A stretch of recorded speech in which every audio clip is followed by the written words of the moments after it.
Bharat news के खास जनता की आवाज़ में आज हमारे साथ मौजूद हैं स्वामी फेरूराम वाजपेयी महाराज जी। खास मुद्दों पर चर्चा करते हैं।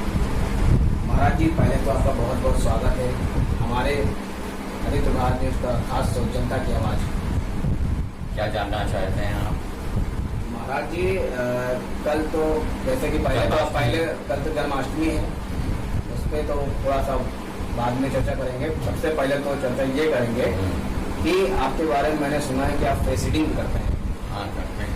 तो इसके बारे में हमारे चैनल के माध्यम से क्या बताना चाहेंगे? ये सब साधना के माध्यम से संभव है। साधना के माध्यम से ये सब संभव है। और जो फेस रीडिंग की बात है, फेस रीडिंग की, तो वो आती है। जैसे बिजली पे पूरे मकान की रीडिंग आती है, ऐसे ये बॉडी है। इस बॉडी में अंदर जो भी कुछ हो रहा है, अंदर जो भी चल रहा है, वो सब चेहरे पे आता है, फेस पे आता है। तो फेस रीडर क्या करता है या साधक क्या करता है, वो साधक देखते ही उसको उसकी समझ में आ जाता है कि क्या है, क्या स्थिति है। वो फेस रीडिंग करके वो सब कुछ आपको अवगत करा देगा कि आपके अंदर ये था, आपके अंदर वो था, आपके अंदर वो चल रहा। वो स्थिति से अवगत करा देता है और वो प्रभावित हो जाता है। तो फेस रीडिंग का मतलब यही है कि दुखी खुशी आत्माएं, खुश है तो भी वो सामने, नाखुश है तो भी वो सामने आ जाता है। ये तो सभी लोग जान सकते हैं। महाराज जी, ये फेस रीडिंग का है, ये कितने दिनों से आप कर रहे हैं? ये काफी दिन हो गया है, क्योंकि मैं इलाहाबाद बैंक में सर्विस करता था। और दूसरी चीज है कि मैं रहता, कहने की जरूरत नहीं है, हर जगह मैं इसका व्यवसाय नहीं करता हूँ। मैं शमशान घाट पे रहने वाला हूँ। और तंत्र से लोग कहते हैं तांत्रिक होना या तंत्र खराब होता है या वो होता है या होता है। तो इस पे चूंकि बचपन में लोग काले कपड़े और इसको पहन के घूमते थे, तो लोग कहते थे ये तांत्रिक भैया, इनसे होशियार रहना। ये मेरे बचपन से ही मेरे मन में चलता रहता था कि यार इस पे खोज किया जाए कि आखिर ये है क्या, तंत्र का मतलब क्या है, क्या ये भूत प्रेत होता है या कुछ और भी है। तो ये चलते चलाते मैं भी इसके पीछे लग गया और साधना में ही लग गया कायदे से। तो ये डिस्ट्रिक्ट बहराइच त्रिभुवानी घाट शमशान है, वहाँ काफी अर्से तक रहे और वही पोस्टिंग भी रही। 10 बजे बैंक जाना होता था, बाकी समय हमारे पास बहुत रहता था साधना के लिए। 5 बजे के बाद छुट्टी होती थी, रात भर के लिए फ्री है, तो उसमें आराम भी कर लेते थे। फलार फुलूर कर लिया या केला फेला फल वल खा लिया, अपना टाइम काट लेते।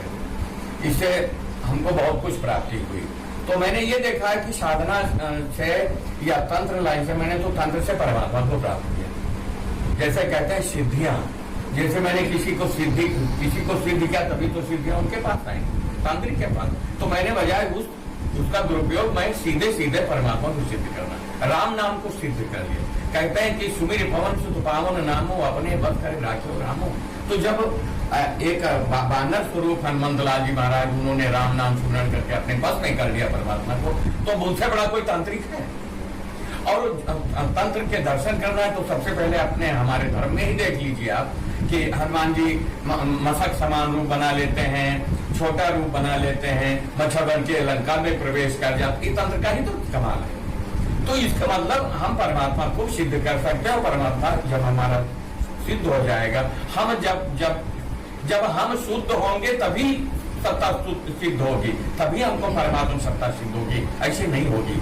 तभी माँ जगदम्बा ने कह दिया, सीता माता ने कह दिया कि जाओ हनुमान जी, जो इच्छा होगी तुमको। उन्होंने अष्ट सिद्ध नौ निधि के दाता, अश्वर दीन जानकी माता।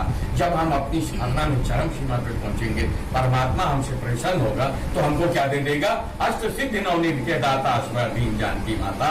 माँ जगदम्बा ने हमको अष्ट सिद्धि नवनिधि प्रदान कर दी। तो हमसे बड़ा तंत्र साधक कौन होगा? हमसे बड़ा फेस रीडर कौन होगा? सब कुछ तो उसी में निहित है। तो मैंने तंत्र से इस चीज को प्राप्त किया है, शुद्ध शक्तियों का। महाराज जी, सवाल एक, कल जैसे जन्माष्टमी जी, इसमें हमारे चैनल के माध्यम से आप क्या कहना चाहेंगे और क्या संदेश देना चाहेंगे? बहुत सुंदर दिन है, भगवान का उसी दिन अवतार होता है, इसीलिए जन्माष्टमी मनाई जाती है। दूसरी चीज ये, देश को इस समय विशेष दृष्टि से इसको देखना चाहिए जन्माष्टमी को, और इस पे चिंतन करना चाहिए कि भगवान कन्हैया से बड़ा कोई राजनीतिक नहीं था। इस समय स्थितियां सब बहुत गड़बड़ सड़बड़ चल रही हैं और देश में युद्ध इधर उधर सब लगे हुए हैं, संकटों से भी गुजर रहा है। उधर राजनीतिक स्थितियां उथल पुथल ले रही हैं और अपनी स्थितियों से सभी अपनी अपनी लड़ाइयां अपनी लड़ाई के मैदान में पहुंचे। 2022 का इलेक्शन आ ही रहा है, सभी पार्टियां अपनी कबड्डी कर रही हैं, लेकिन स्थिति यह है कि सामने से कोई ऐसी स्थिति दिख नहीं रही है अभी कि किसको कौन आ रहा है मैदान में, कौन क्या हो रहा है, अभी समझ में नहीं आ रहा है, लेकिन अभी धीरे धीरे आ जाएगा। और सभी पार्टियों को भी या राजनेताओं को भी सबसे पहले ये आवश्यकता है, देखिए परमात्मा शक्ति की परम आवश्यकता होती है। वो चाहे कांग्रेस पार्टी हो, चाहे जैसे आप मोदी जी को ले लीजिए, मोदी जी से बड़ा कोई तांत्रिक नहीं होगा, पूरा तंत्र उन्होंने अपने हाथ में कर रखा है। जैसे ये कि उन्होंने भी तपस्या किया अपने जीवन में, और बिना त्याग के कुछ प्राप्त नहीं होता है, तो त्याग तो उस बंदे ने किया है। क्या त्याग किया, कुछ थोड़ा बता। बहुत कुछ त्याग किया है भाई। भाई वो उनका अनर्गल भोजन पानी नहीं है, अपने परिवार अपनी स्थितियों को सब कुछ त्याग करके और वो अपने लक्ष्य की प्राप्ति में लग गए। तो जब व्यक्ति पूरी शक्ति को एक तरफ केंद्रित कर देता है तो उस लक्ष्य को प्राप्त ही कर लेता है। तो उन्होंने सारी शक्ति को सब काट करके सब तरफ से एक तरफ कर दिया कि मुझे उस लक्ष्य तक पहुंचना है। उन्होंने वो अपने लक्ष्य को प्राप्त कर लेते हैं, ठीक है ना, प्राप्त कर लेते हैं। और इस समय उनका बहुत अच्छा अपना जबरदस्त बोलबाला है। लेकिन फिर भी जो आप जानना चाहते थे कि किसान है या इस तरह की बात आप कर रहे थे कुछ नहीं, जैसे मेरा एक सवाल था, पहले आपसे चर्चा हुई थी कि हाँ। किसानों का जो नियम जो कानून जो बनाए गए हाँ, हाँ। इसका क्या कहना चाहेंगे। जैसे अभी आज आपने जो है राजनीति का जिक्र किया, हाँ। तो उसमें मेरा ये सवाल है कि सन 2022 चुनाव पास में आने वाले हैं, हाँ। तो इस बार मुख्यमंत्री कौन होगा? अब मुख्यमंत्री के बारे में तो अभी कुछ नहीं कहा जा सकता है, क्योंकि योगी जी भी देखो अब कुछ भी हो, लेकिन इस समय उनको सब लाइक कर ही रही है जनता, और अंदर काफी कुछ थोड़ा दिक्कतें आई हैं। जैसे आपका ये है, जनता लाइक कर रही है, आप नहीं कर रहे हैं? नहीं आप हम देखिए, हम तो अलग हमारा कोई मतलब ही नहीं है पार्टी से क्या करना है। तो कहने मतलब ये है कि सरकार तो जो चल रही है चली रही है, लेकिन जो महंगाई और कमर तोड़ ये स्थितियां हम देखते हैं। जानकीपुरम साइड में आप चले कहते हैं कि गड्ढा मुक्त देश है, कहाँ से गड्ढा मुक्त, पूरा 60 फीटा रोड देखो जाएगा। लग रहा है कि आप भी सरकार से परेशान हैं। सरकार से हम ही नहीं, बहुत सारी चीजें हैं, कई चीजें सामने हैं, सब खुले हुए हैं, कोई ढकने की बात नहीं है, सारी जनता सब कुछ सब जान रही है, सब देख रही है। लेकिन अब सवाल इस बात का आ रहा है ना कि सामने से विपक्ष से कौन कितना सवाल है, उनको भी शक्तियों की आवश्यकता होती है।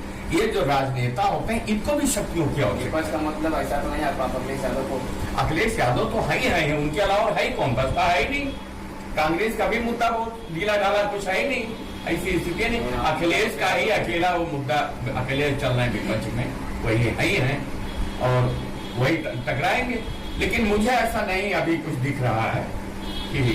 महाराज जी एक सवाल मेरा ये था कि पेट्रोल डीजल के दाम बढ़ रहे हैं, बहुत बढ़ रहे हैं, तो इस पे कैसे क्या है? तो जब एक तरफ देखिए, अब यहाँ की जनता की स्थिति है, हम आपको बताएं कि यहाँ सब फ्री वाले बिल्कुल लाइन लगाए रहते हैं। अब सरकार एक तरफ 10 रुपया अगर देती तो 100 रुपया निकाल रही है, तुमको फ्री खिला रही है, फ्री राशन दे रही है, सारी व्यवस्था कर रही है, तो वो निकालेगी कहाँ से? उसके पास क्या कुआं बना हुआ है कि जहां से गला निकाल के सबको देती रहेगी? आखिर कहीं से खरीद करती है तो वो धन कहां से निकालेगी? तो 10 देती है तो 100 निकालती है। उसी में तो सारे सांसद, सारे विधायक, सारे नेताओं के खर्चे होते हैं कि वो कहीं अपने घर से लेके जाते हैं। जो सीधी बात है, पेट्रोल बढ़ गया, सब बढ़ गया, रेट की स्थिति ये है कि मार्केट में सामान लेने जाओ तो 1000-2000 में थैला नहीं बनता है। आज की स्थिति ये बनी, महंगाई बहुत ज्यादा है, महंगाई बहुत ज्यादा है। और यही 50 रुपए में था, आज सरकार गिर गई थी प्याज, और अभी 50 रुपए से कम नहीं था प्याज, अब तो घट गया है, 30 रुपए में आ गया है इस समय, नहीं तो इस बीच में देखा क्या स्थिति बन गई।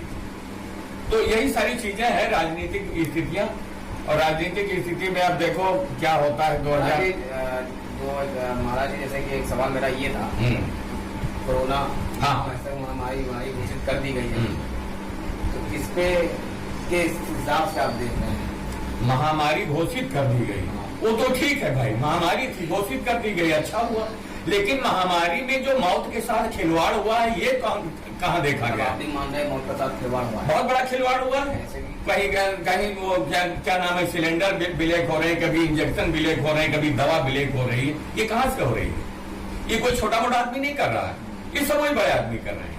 और कौन करेगा इसको? ये सारी चीजें सामने आई नहीं है, जनता भी जानती है इसको। नहीं तो ये कानून में जैसे कि ये सब सामने आया तो उनके ऊपर कानून बनाया गया कि जो सिलेंडर बिलेक कर रहा हो उनके ऊपर कानूनी कार्रवाई भी हो। हाँ, सब इसी तरह चलता रहता है। जब वो करोड़ों रुपए का घोटाला कर डालते हैं तो वो भी साले खाद फूट कर डालते हैं, उनके उसी में क्या करते हैं। महाराज जी, और एक सवाल मेरा और था कि जैसे आप पेट्रोल डीजल बताए हैं और उसके बाद आपने बताया कि सन 2022 चुनाव आने वाले हैं, विपक्ष पार्टियां बहुत हैं, तो महाराज जी आप किसकी तरफ हैं?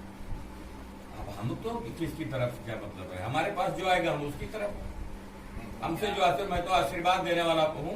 तो आशीर्वाद किसको दे रहे हैं? आशीर्वाद तो जो लेगा, आशीर्वाद ऐसे नहीं दिया जाता है। आशीर्वाद भी जो लेता है उसी को दिया जाता है। आशीर्वाद ही मोदी जी का काम कर रहा है। किसी गुरु और संत का आशीर्वाद ही है जो आज इतने बड़े हाई लेवल पे बिठाए हुए हैं।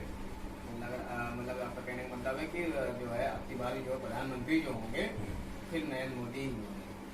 अब स्थितियां तो ऐसी ही दिख रही है। लेकिन अगर राहुल जी संभाल ले गए, चूंकि देखिए एक दो चीजें होती हैं। अब वो पार्टी जो कांग्रेस का परिवार था, ये सब राजनीतिक तो थे और राजनीतिक थे नहीं, राजनीतिक को पैदा किए हैं भारत में। जब देश गुलाम था उसके बाद राजनीति स्थापित करने वाले और स्टेज को बनाने वाले, सारी स्थिति पैदा करने वाले तो वही सब हैं। और वो कोई ऐसे वैसे तो है नहीं कि वो चाहे गाजर बेच के आए हो। वो बड़े आदमी थे अपने घर पुराने जमाने के। आपका बहुत बहुत धन्यवाद। जनता की आवाज में अगली बार हमारे साथ नए मेहमान होंगे। कैमरामैन शिवा कश्यप के साथ मैं अजय मिश्रा।